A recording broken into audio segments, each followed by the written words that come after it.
Hello everyone, my name is Darren Myers. I'm your interim county administrator here in Ellis County.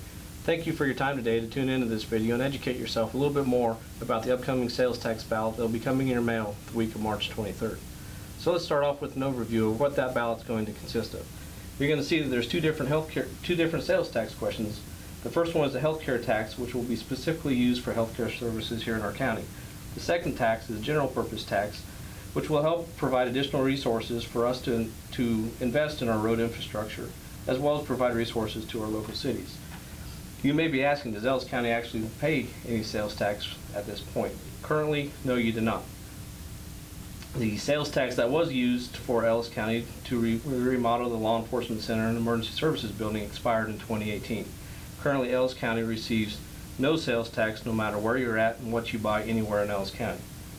So if Ellis County doesn't receive any sales tax, how is our government funded? Well, about 70% of our revenue comes from real estate tax, personal property tax, and oil and gas taxes. About 6% comes from a pilot payment for payment in lieu of taxes for the wind farm northwest of town. The remaining comes from miscellaneous different revenues throughout our departments in the county.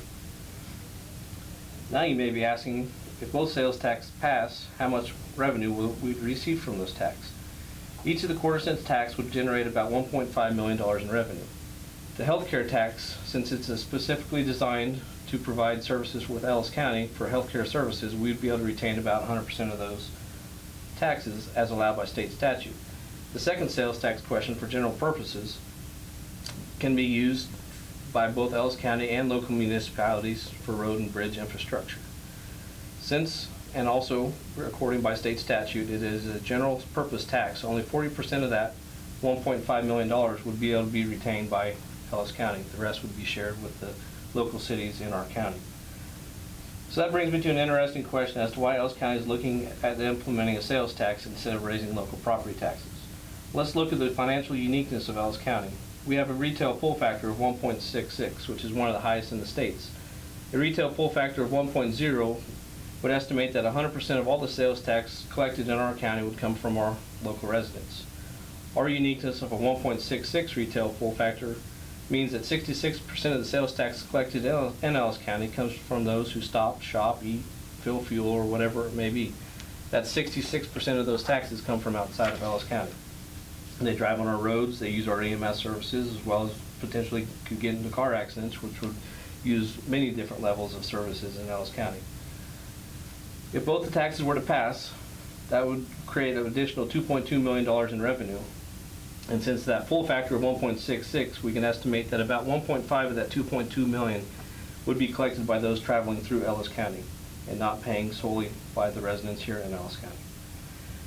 The Ellis County Commission recognizes that in trying to raise property taxes, this only puts an increased burden on our Ellis County residents and in no way those who travel into the county. Also, state law limits on how much a county can raise their local property taxes each year, which is called the tax lid law. Due to this tax lid, we can only increase property taxes by about $220,000 per year, which, as you can tell, is well short of that $2.2 million from the sales tax. Anything over that $220,000 tax lid limit would have to go to the voters to approve, which would be unlikely. A $2.2 million increase in the county for property taxes would increase the mill levy for Ellis County about 5.5 mills, or about 15% on your local property taxes. On an average $170,000 house in the county, this would increase your property taxes by about $100 per home for your property tax. So you may be wondering, if both taxes passed, how much is it going to cost? This is a fair question. If you go out for lunch, it may cost you and it costs you about $10, you'd see about another 5 cents on your sales tax. If you take the family out to eat tonight at Ellis, you would see an additional 50 cents on a $100 bill. If you go to Home Depot and buy a new dishwasher, you'd see about another $2.50 in sales tax.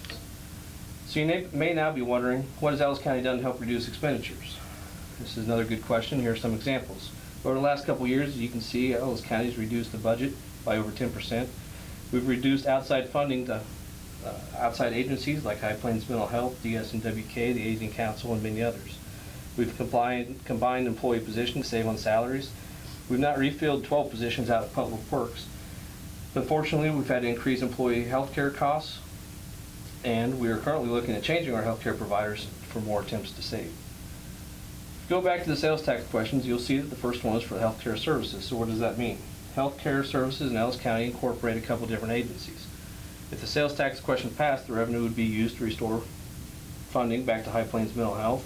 We could eliminate the general fund support for the health department, start an equipment replacement program for all of the EMS equipment, as well as partially eliminate, or about 50% eliminate, the general fund support for EMS. Our EMS is proud to provide citizens of Ellis County with paramedics on every ambulance. This is the highest level of certification for pre-hospital care to the nation. EMS operates out of 3 stations with 4 different ambulances and provide 24/7 advanced life support services. This level of staffing allows us to provide a 4.5-minute response time. Paramedics operating out of advanced life support ambulance are able to recognize, treat, and begin to stabilize patients upon arrival. Time to intervention is a high determinant of survival and limitation of irreversible damage following an incident. Approval of this sales tax would allow EMS to continue using these best practices to provide the most advanced and appropriate patient care possible to the citizens and visitors of Ellis County. So let's move on and talk a little bit about public works. Did you know that Ellis County maintains almost 1,400 miles of roads? That's roughly the same amount of distance it takes you to drive from Hayes to New York City. If every road were to meet its expected lifespan of 10 years before any maintenance is done on an asphalt road, and we would replace a bridge every 75 years, we would have to spend approximately $8.3 million per year for roads and bridges alone. The current 2020 budget for public works is $4.8 million, and only about $1 million of that goes directly towards the road and bridges in the county. So you may be asking yourself now, what's going to happen if the sales tax questions don't pass? Well, tough decisions are going to have to be made, and those levels of services provided to our residents will have to decrease. What are some of those options? Well, we're going to continue to look at budget cuts. Property taxes are going to have to increase. Roads are going to have to stay closed longer and maybe even maintained less often. We may have to look at employee layoffs, changing in hours, closing some of the departments, reduce levels of service within EMS, and change the level of employee benefits. The reality is tough decisions will have to be made, and there will be some unpopular decisions, but there will be a noticeable reduction in services to the Ellis County residents.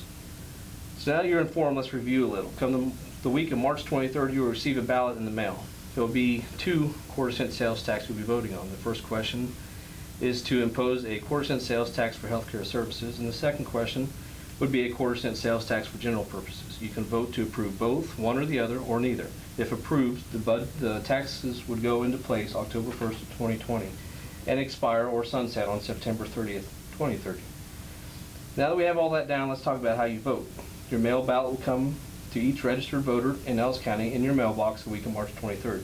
You'll receive an envelope with detailed instructions on how to fill out the ballot. You'll be provided with a postage page envelope to put your ballot in, and it must be signed on the rear of the envelope so the clerk's office can verify your vote. Your ballot will be inside an envelope, sealed, and leaving your vote confidential. It will need to be received by the clerk's office no later than April 7th at noon. Ballots received after that time and day cannot be counted. Finally, if you have any other questions, please come visit us at any of our upcoming town hall meetings, as you can see on the screen. We scheduled the following town hall meetings in March to help you interact with us, learn more about this important vote and why it is coming to a vote. As you can see, we have different town hall meetings in Hayes, Ellis, Victoria, Shinshin, and Munger.